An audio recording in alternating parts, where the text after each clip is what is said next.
Heureux de vous retrouver encore une fois, mesdames et messieurs. Merci de nous rejoindre dans ce nouveau numéro spécial. Nous recevons sur ces plateaux un jeune Katangais congolais qui va peut-être nous parler de cette province et pourquoi pas de la jeunesse en particulier du Haut-Katanga après la réconciliation intercommunautaire. Je voudrais qu'on en parle avec lui. Il s'appelle Charles Moukoulou-Mwenze, à qui je m'en vais dire bonjour, monsieur Charles. Bonjour, monsieur le journaliste. Bonjour aux téléspectateurs qui nous suivent depuis leur lieu habituel. Vous allez bien? Je vais bien, par la grâce de Dieu, bien sûr. Bienvenue chez nous. C'est moi qui vous remercie d'ailleurs pour l'invitation, comme vous avez pensé à ma modeste personne. On parle de la katanganité aujourd'hui. À quoi ça rime? En fait, parler de la katanganité, c'est juste question de retrouver et de mettre le katangais en valeur. Vous savez qu'aujourd'hui, depuis une certaine période, la nouvelle génération ne savent plus et ne comprennent plus ce qu'est le katanga. Qu'est-ce qui veut dire le katanga? C'est quoi même l'histoire du katanga? Il y a même de katangais, comme aujourd'hui à Kinshasa, j'en ai rencontré plusieurs. Ils se disent qu'ils sont katangais, ils ne savent pas d'où vient le katanga. Même le nom katanga en question, ça vient d'où? C'est quoi le katanga? Quelles sont les potentialités qui renferment la grande province du katanga? Et toutes ces questions ainsi que toutes ces observations font de sorte qu'aujourd'hui, nous puissions au moins parler et faire comprendre aux gens c'est quoi la katanganité. La katanganité en soi, c'est l'ensemble de valeurs et des principes qui renferment, qui distinguent le katangais d'autres personnes. Alors, il y a eu dernièrement la réconciliation. Parlons d'abord de la conférence interprovinciale pour arriver à la réconciliation entre les frères katangais. Quel est l'état de lié pour l'instant de la communauté ou de toutes les communautés qui vivent dans l'espace katanga? Vous allez comprendre que l'espace katanga ou le katangais sont hospitaliers. Ils reçoivent les gens de tous bords et comme ci, comme ça. Mais il y a des choses et des valeurs sur lesquelles nous tenons, étant katangais. Ça se transmet de père en fils. Et ça va de génération en génération. Le plus important est que quand vous arrivez dans un millier, par exemple, vous quittez la Suisse ou la France, vous arrivez au Katanga, vous devrez vous adapter au mode de vie de katangais que vous aviez trouvé. Et il est très souvent dit chez nous au Katanga que quand tu arrives quelque part, tu trouves les gens en train de danser avec un seul pied, cherche aussi à danser avec un seul pied. Ça veut dire qu'on est en train de s'adapter par rapport aux cultures de gens que nous avons trouvées. Vous savez qu'aujourd'hui, même quand vous allez aux États-Unis et autres, il y a plusieurs personnes venant de plusieurs origines. S'ils doivent imposer leur culture, s'ils doivent imposer leur façon de vivre, ils le font dans leur ménage, dans leur maison et non à l'extérieur. C'est une façon aussi, pour nous katangais, nous sommes hospitaliers et très accueillants, malgré les aléas comme ci, comme ça, que les gens ont essayé de voir. Mais aujourd'hui, je pense que la conférence qui a été tenue de réconciliation, inspiré par l'homme de Dieu qui est l'archevêque Fulgence Moutéba, a apporté ses bons fruits. Et parmi les résolutions, même les propositions que nous avions faites, je pense que raison pour laquelle nous sommes venus aujourd'hui sur votre plateau, nous étant la jeunesse, nous avons obtenu cette mission venant de plusieurs leaders, même le président de la République honoraire, qui est d'abord notre frère katangais Joseph Kabila Kabange, il a demandé aux jeunes de faire le suivi et l'évaluation de tout ce qui a été retenu comme résolution. C'est une façon pour nous de dire que nous ne voudrions plus que le katangais puisse revivre le scène qu'ils ont vécu avant la réconciliation. Vous allez comprendre que cette réconciliation ou ces assises qui, selon ces assises que beaucoup de gens n'ont pas accordé plus de chance, mais ça a tenu. Et aujourd'hui, ça commence déjà à porter ses fruits. Les gens pensaient peut-être qu'après ces assises, il n'y a plus rien qui s'est fait. Mais le plus important pour nous, c'était de faire ce travail en silence et dans le calme. Raison pour laquelle vous avez compris que depuis une certaine période, la jeunesse katangaise, ici du forum ACPL, est en train déjà d'imposer ces méthodes de vie. Et d'ailleurs, ça fera de sorte que les générations futures sera épargnées du pur et de beaucoup de choses qui ont bloqué le long du développement du Katanga. Très bien. Nous allons revenir sur C'était encore la table ronde des réconciliations entre frères katangais. Oui. Revenons d'abord à la conférence où le chef de l'État est venu à Lubumbashi.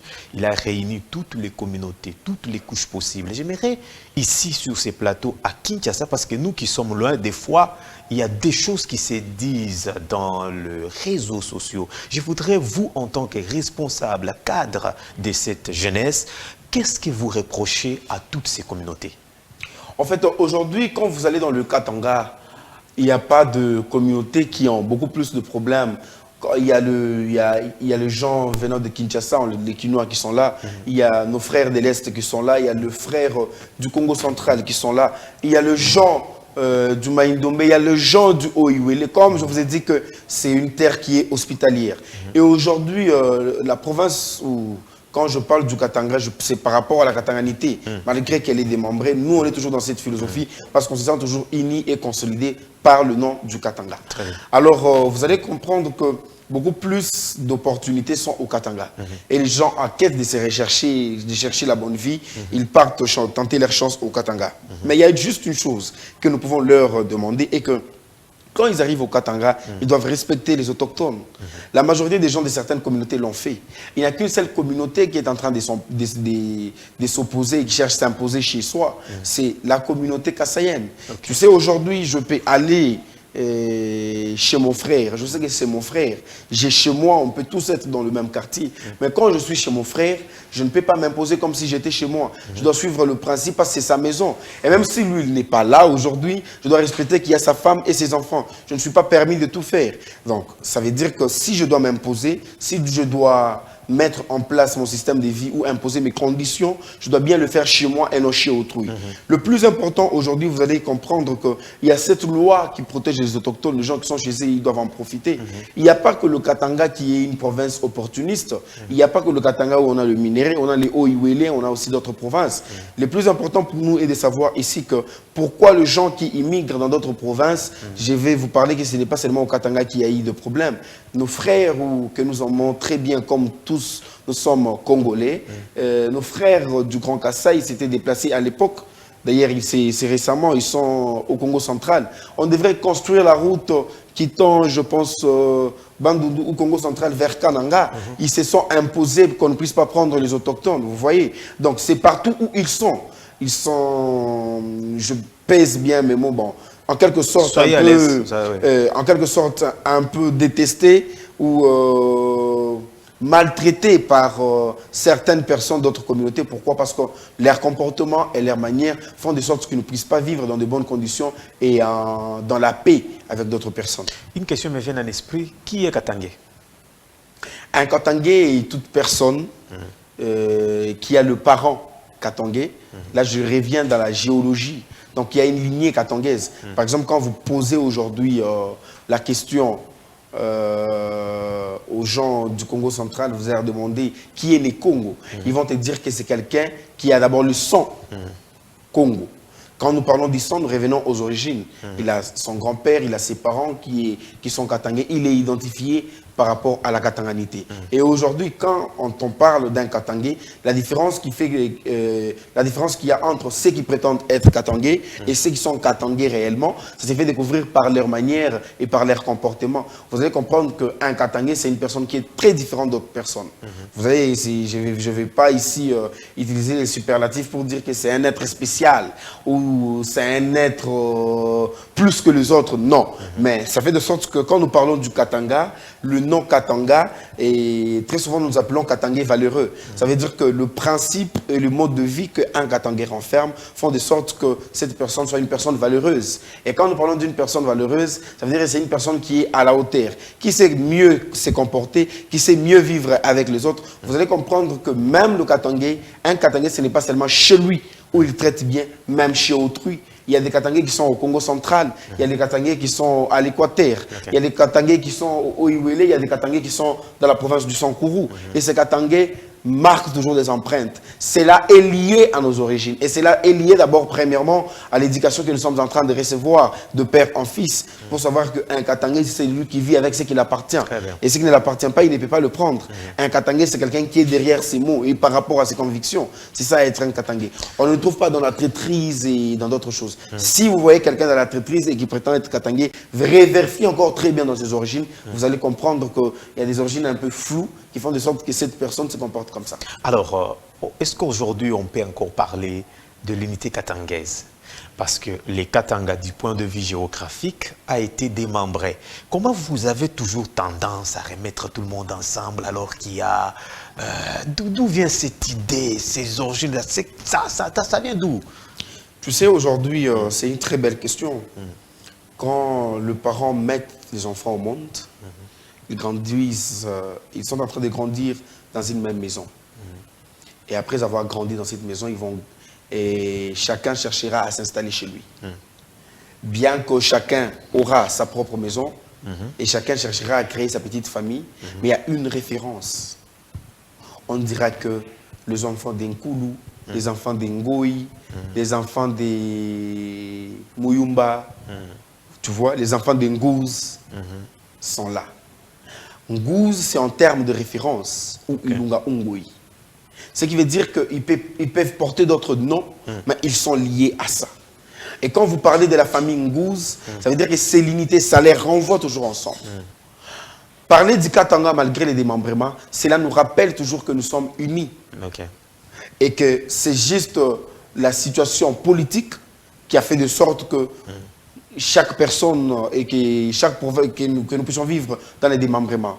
Mais en soi, le Katanga est uni. Raison pour laquelle vous allez comprendre que même parmi nos recommandations que nous avions demandées après les assises, nous avons proposé un système de gestion ou le mot de gestion du fédéralisme. On va revenir aux recommandations. Voilà. Nous avons demandé qu'il y ait le fédéralisme. Et puis donc, c'est aujourd'hui une façon pour nous de vous dire que, au-delà du démembrement qui est politique, premièrement, nous, la katanganité, elle est d'abord biologique.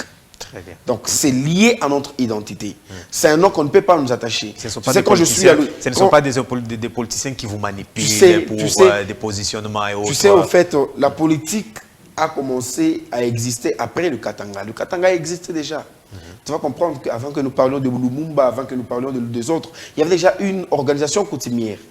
Et cette organisation coutumière reposait sur les us et coutumes qui font du Katanga la terre valeureuse que nous avons aujourd'hui et de ces enfants le valeureux et vaillant combattant que nous avons dans ces pays qui ont marqué l'histoire de ces pays dans plusieurs domaines, à l'intérieur du pays comme à l'extérieur. C'est pourquoi aujourd'hui je demanderai à toute personne qui a peur, à toute personne qui a honte de se présenter comme Katangé, de comprendre que c'est une fierté. Et comme tant d'autres, comme les Nékongo sont fiers d'être Nékongo, on ne peut être fier que des origines où Dieu nous a envoyés, parce que lui-même, il sait pourquoi il nous a envoyés d'être Katangé. Et quand nous envoie dans une communauté, quand on est dans une communauté, on a de telles origines, nous devons que prendre le point qui sont positifs, qui sont d'impacter cela et de prouver sa grandeur. Très bien. Alors, je voudrais également qu'on revienne sur quelque chose. Qui divise les Katangais? Ok, c'est une très bonne question. Tu sais, aujourd'hui, la grande mission que nous avons, nous étant jeunesse katangaise, ici des assises, nous avons voulu rendre cet événement et prendre cela comme un nouveau départ. Ce qui a divisé les Katangas, ou ce qui a divisé les Katangais, depuis toutes ces périodes, c'est la politique qui a divisé les Katangais.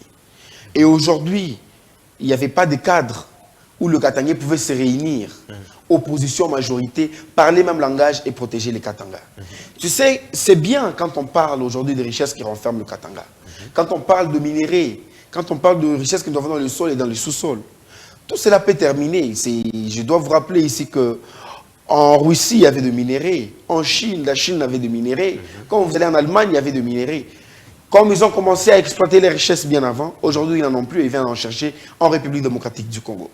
Et nous, là, aujourd'hui, hier, nous étions enfants, aujourd'hui, nous sommes jeunes, demain, nous allons vieillir. Nous devons aussi marquer nos empreintes. Nous devons aussi changer le mode de vie. Je ne veux pas dire que la jeunesse katangaise ACPL est venue donner une leçon aux générations précédentes, quand nous parlons de Ngouz Carnibon, nous parlons de Tchombe, parce que quand vous revenez dans l'histoire, il y a quelque chose qu'on nous colle, nous étant Katangais, soit disant que nous sommes des indépendantistes, nous assumons cela. Comme Kanoji avait demandé l'indépendance du Kasaï, comme les autres demandent l'indépendance du Kivu. Donc aujourd'hui, le Katanga était d'abord un pays qui s'était géré. Et c'était un pays stable, du temps de Tchombe. On avait tout dans la stabilité et c'est un pays qui connaissait déjà son élan du développement. Mais Dieu ne nous voyait pas dans le Katanga État. Okay. Dieu nous voyait dans un Congo uni et béni comme nous le sommes et comme nous le souhaitons, comme nous le voulons aussi. Alors aujourd'hui, qu'est-ce que nous voulons? Nous voudrions que nos valeurs que nous avons, que cela se transmette et que cela ne disparaisse pas.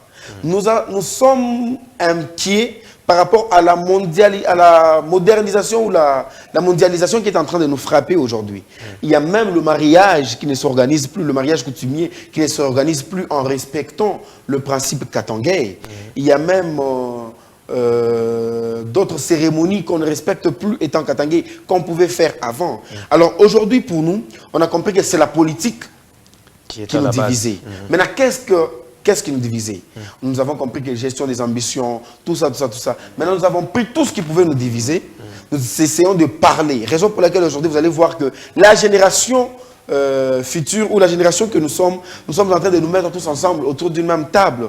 Cette jeunesse katangaise qui est d'ailleurs gérée par Eric Kalokongwewa, ainsi que tout ce comité dont nous sommes communicateurs dans ce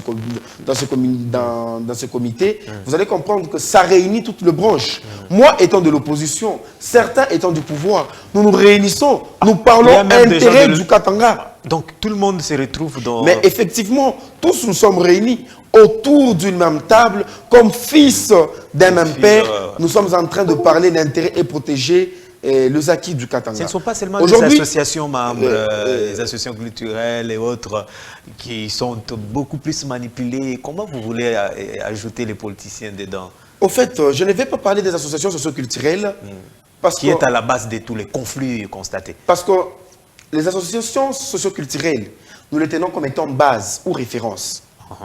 Ça veut dire que je suis Katangais, je suis Bemba, je suis Moussanga, je m'identifie à Luanzo ou à Saint-Pierre. C'est pas ça qui vous divise. Je suis en train de parler. Je suis Katangais, je suis Mouloubakat, je m'identifie à Boulouba Ibukata. Pourquoi je suis Katangais, congolais, c'est tout. Je parle. Je suis Katangais, je suis du Tanganyika, je suis Mouemba, je sais m'identifier à mon association socioculturelle. Il y a une chose que vous devrez savoir. Le Katanga renferme des tribus et des ethnies. Tu comprends? Les langues se diffèrent et les cultures se diffèrent. Les cultures ne se diffèrent pas dans le sens que les autres contredisent les autres. Non. Tu vas comprendre que ce sont les mêmes choses qui s'accompagnent, mais en suivant leur langue, et ça s'adapte par rapport à la langue et par rapport à la culture. Il y a par exemple le Katangais ou certains villages qui sont près de l'eau, je parle de fleuve ou lac. Pour eux, ils se réfèrent par rapport à l'eau et au lac. Très bien. Tu vois, il y a ceux qui sont par exemple près de la brousse. Et pour eux, c'est la brousse qui sont en train de se concentrer.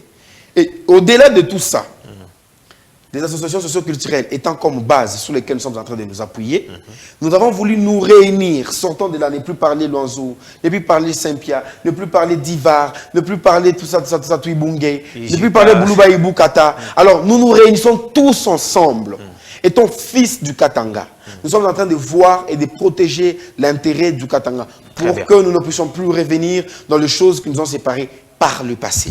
Qu'est-ce qu'on peut retenir de la réconciliation entre les frères katangais? Cet été, parce que nous avons vu que deux frères qui se sont réconciliés de manière que je ne saurais pas ici qualifier.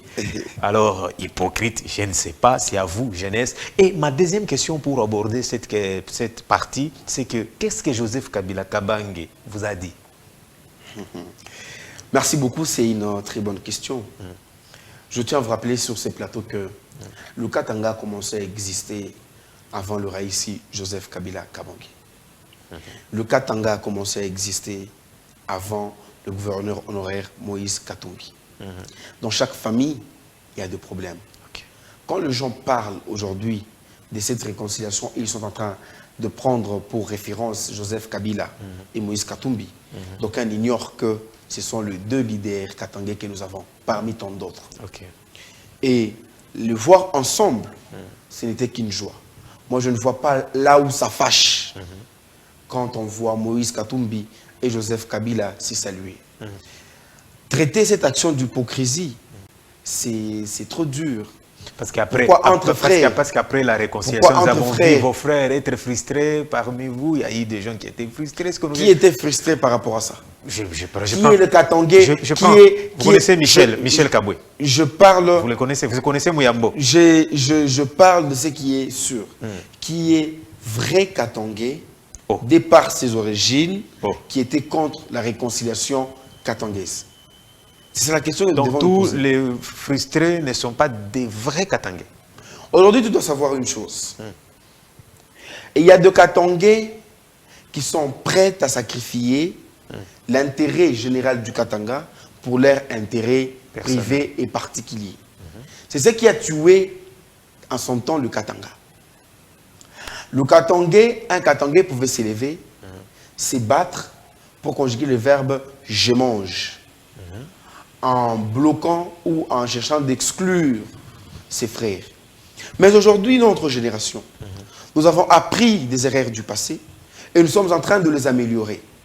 Ça veut dire que nous voudrions qu'après nous, qu'on ne parle plus de la réconciliation entre Katangais, mais qu'on parle de l'élan du développement du Katanga. Je tiens à rappeler sur ces plateaux que le Katanga renferme de richesses dans le sol et son sous-sol. Le Katanga produit et contribue beaucoup dans la caisse de ces pays. Mais quand tu vois le Katanga, il tarde. C'est pourquoi vous croyez toujours dessus de toutes les autres provinces, vous réclamez je suis en train de parler. Le Katanga ne découvre et ne reconnaît plus son élan de développement. Quand je vous prends aujourd'hui, je vais avec vous en Russie. La Russie renferme beaucoup de potentialités. Et entre autres, l'exploitation pétrolière. Quand vous allez dans des provinces ou dans les villes où on exploite le pétrole, il y a les signaux du développement plus que là où il y a l'agriculture. Nous reconnaissons et nous sommes fiers des richesses que Dieu a mis à la disposition de chaque province et de chaque terre. Quand vous allez dans le Nord Kivu, vous trouvez le coltan. Vous trouvez tout ce qu'il y a, la faune, la flore, tout ce qu'il y a comme beauté. C'est Dieu qui a créé Goma. Et c'est Dieu qui a donné toutes ces merveilles. Quand nous allons dans la province du Haut-Ouélé, nous retrouvons qu'il y a de l'or. Bien qu'au Katanga, il n'y en a pas en grande quantité. Là-bas, on est en train d'exploiter avec Ipadi Gold. Vous allez voir que c'est Dieu qui a voulu que le Haut-Ouélé puisse avoir de l'or. Et quand on a le cobalt et les cuivres au Katanga, c'est Dieu qui a voulu mettre cette richesse à la disposition des Katangais. Pour que cette richesse profite d'abord, premièrement, aux Katangais qui sont congolais par surcroît. Mais tout ce que nous pouvons nous poser comme question, nous devons faire une rétrospective. Depuis qu'on exploite le cobalt, depuis qu'on exploite les cuivres, depuis qu'on exploite la cassitérite, et bientôt l'exploitation du boom des lithium dans le Tanganyika, à quoi est-ce que... j'ai entendu parler à quoi est-ce que cela profite aux Katangais? C'est la question que nous sommes en train de poser. Les Katangais ont dirigé pendant 18 ans, M. Charles. Je parle de mes petits-fils. Vous avez dirigé pendant 18 ans, M. Charles. Et le Premier ministre et votre frère. C'est une très bonne chose. C'est une très bonne question. Le pouvoir ou la gestion de la chose publique n'a pas commencé avec les 18 ans de Joseph Kabila, qui est notre frère. Vous vous plaignez alors pour rien? Ça a commencé, je suis en train de parler. Ça n'a pas commencé avec le 4 ans de Mouzé Kabila. Ni moins les 3 ans de Tshisekedi. Ça n'a pas commencé avec le 32 ans de Mobutu. Très bien. Nous avons atteint notre souveraineté en 60. Et depuis 60 jusqu'à présent, Joseph Kabila, quand il était président de la République, il n'était pas président du Katanga. C'est ce que vous ignorez. Pour lui, le Katanga était une province comme tant d'autres. C'est de la même On ne devrait pas faire, je parle, on ne devrait pas faire du Katanga une priorité parce qu'on vient de là. Et dans sa philosophie, il est katangé par origine, mais il est nationaliste et congolais par surcroît comme moi. Et ce que nous voulons aujourd'hui, c'est quoi? C'est que la richesse de Katangé puisse profiter au Katangé et au développement du Katanga. C'est aberrant, c'est normal. Qu'aujourd'hui, le Katanga a les lacs le plus poissonnés d'Afrique, qui est au Tanganyika. Alors qu'à Lubumbashi, on manque le poisson, on importe le poisson de la Namibie. Alors que quand tu vas à Kolwezi, la nourriture pour obtenir, c'est tout un calvaire. Nous avons la province comme le Haut-Lomami. C'est une province à vocation agricole. Et cette province ne peut vivre que par l'agriculture. Tu sais que l'agriculture aujourd'hui rapporte 2 millions. La Zambie aujourd'hui, elle est en train de vivre par rapport à l'importation des produits agricoles vers la République démocratique du Congo. Et si on concentrait nos moyens dans l'investissement agricole dans le Haut-Lomami, et si on investissait nos moyens dans la pisciculture, dans le Tanganyika, voilà l'élan du développement que nous sommes en train de rechercher. Aujourd'hui, tu vas comprendre une chose, que Kinshasa, il y a des immeubles qui naissent du jour au lendemain. Quand tu quittes Kinshasa, 3 mois après, quand tu reviens, tu te perds. Qu'est-ce que Kinshasa produit? Kinshasa ne produit absolument rien. Kinshasa est en train de vivre dans la chaleur de richesses qui viennent du Katanga. Les jouisseurs qui sont en train de s'infiltrer et de se concentrer dans le Katanga, ils sont en train de prendre le million, ils sont en train de prendre l'argent du Katanga et venir construire à Kinshasa le Katanga, et puis il est en train d'être abandonné. Quand je prends la province du Lualaba, je reviens avec vous. Je prends par exemple la province du Lualaba. On est en train d'exploiter le mine. Et après ces mines, qu'est-ce que toutes ces entreprises minières vont nous laisser? Juste de trous. Et à quoi est-ce que ça va profiter? Moi, je pensais peut-être qu'il pouvait y avoir des projets de développement, comme la construction de la nouvelle ville de Kolwezi, pensant que nous cherchons une autre cité où nous allons construire. Vu quand même les exploits des Madame. Je suis en train de parler. Je suis en train de parler. Ces projets de construction d'une nouvelle ville de Kolwezi. Parce que le Katanga en a des potentialités. Qui empêche vos gouverneurs, frères, de les faire? C'est la politique, la politique locale que nous avons en République démocratique du Congo. Tu vois? Le système de gestion que nous avons. Nous avons exigé qu'il y ait le fédéralisme et nous avons demandé qu'il y ait le fédéralisme. C'est là où on allait... L'instauration du fédéralisme. Même. Revenons d'abord aux recommandations. J'aimerais que vous nous disiez ici, qu'est-ce que Joseph Kabila Kabange, qu'est-ce qu'il a dit que nous n'avons pas entendu ou était au courant? Qu'est-ce que Kabila a dit à la jeunesse katangaise? Joseph Kabila a dit une chose.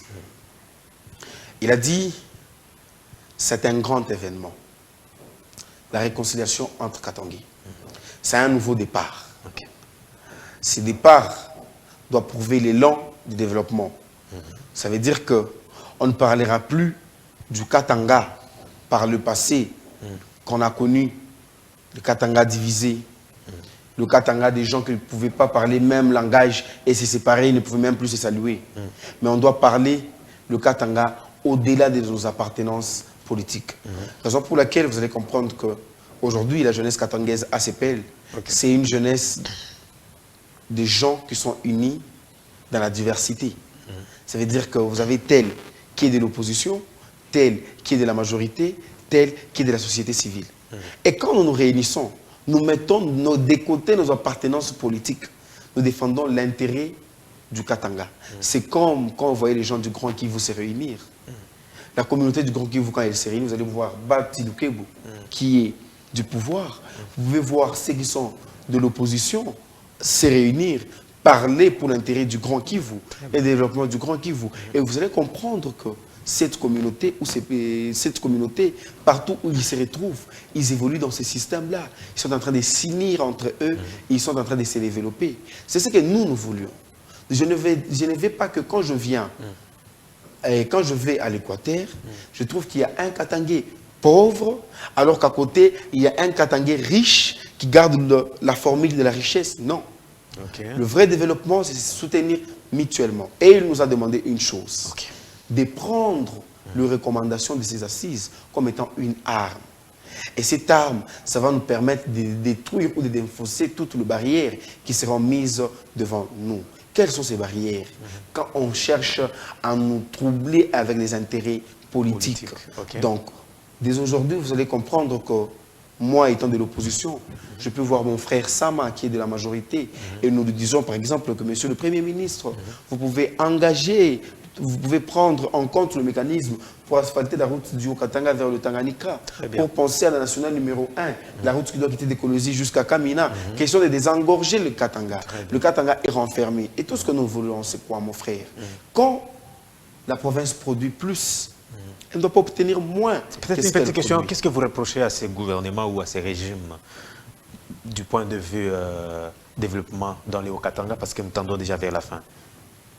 Au fait, moi, ce que je vais demander plutôt à ces régimes, ils doivent comprendre que le Katanga ou le Katangais ne sont pas ennemis du Congo.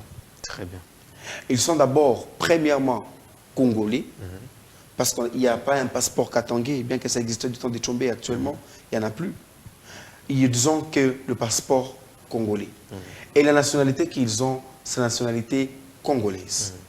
Le Katanga, c'est départ ses origines. Il ne faudrait pas prendre l'homme katangais comme l'ennemi du Congo.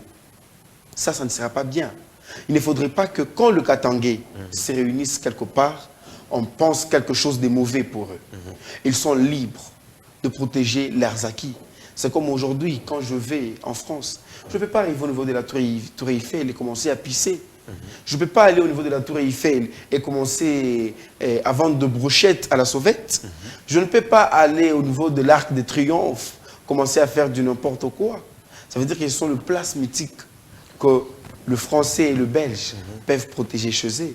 C'est comme ça, c'est lié à leur origine et c'est lié à leur culture. Par exemple, moi, je ne connais pas l'importance de l'Arc de Triomphe ou la Tour Eiffel, à part juste par tourisme, je vois que c'est beau, c'est tout. Mais c'est un Français qui dit, c'est ça ma référence. Quand je dois parler de la France, je dois me dire que voilà. C'est comme moi, un Katangais, je me dis, je suis Katangais. Mais quand on me parle d'abord du Congo, c'est quoi? Je me dis gare centrale, je me dis par exemple bâtiment Sozacom. Okay. Mais quand je reviens au Katanga, je me dis, mais la Poste, mais la Fontaine, mais place Moïse Tchombe. Et tout ça, c'est ce qui fait de sorte que je sois fier et que je puisse protéger les acquis du Katanga. Très bien. J'avais voulu qu'on parle développement de quelques provinces. Le temps nous fait défaut. Je voudrais que vous êtes encore là à Kinshasa, j'espère, et ça c'est premier numéro de cette émission. Je voudrais peut-être dans quelques minutes l'insécurité dans les Hauts-Katanga, dans les Katanga en général, le développement, ça va? Ça promet? En fait, en termes de développement aujourd'hui... avec Jacques Kaboulakatoué, Fifi Masuka, il y a Julie Ngungwa, il y a Madame Elisabeth, c'est ça? Isabelle. Isabelle, voilà, Isabelle Olomami. Voilà. Alors, comment vous, d'une manière brève, comment vous trouvez le développement de la sécurité? Ça va, ça promet avec les nouveaux gouverneurs et gouvernements, bien que Madame Julie, qui est combattue, on sent quand même la tension du côté Tanganyika. Moi, je demanderais juste à la politique centrale ou nationale de respecter l'une des recommandations qu'on avait demandées, qui est le fédéralisme, pour permettre au Katanga de retrouver son élan de développement. La majorité de ces provinces produisent plus, ils déversent beaucoup d'argent dans la caisse du trésor public, et cet argent fait bouger Kinshasa dans les immeubles et tout, dans des constructions insolentes, comme on en voit, alors que le Katanga demeure une brousse où on peut se perdre, où les routes, on ne peut même pas en compter 15 ou 60. Mes frères et sœurs, qui sont en train de gérer au niveau de province, de gouverneurs comme on en a qu'un seul comme homme, et nos dames gouverneurs ont besoin de moyens pour concrétiser leur vision. Et ils ont besoin, je finis aussi, ils ont besoin aussi de cette indépendance. Ils ne doivent pas être trop liés à une corde, vous voyez. Et aussi demander à la politique nationale de ne pas s'ingérer, de ne pas trop bouger de l'eau quand ça bouillonne quelque part. Et qu'on comprend que la main vient du dessus, Au lieu que le sommet apporte des solutions, c'est le sommet qui est à la base du désordre et des problèmes. Cela va bloquer l'élan de développement.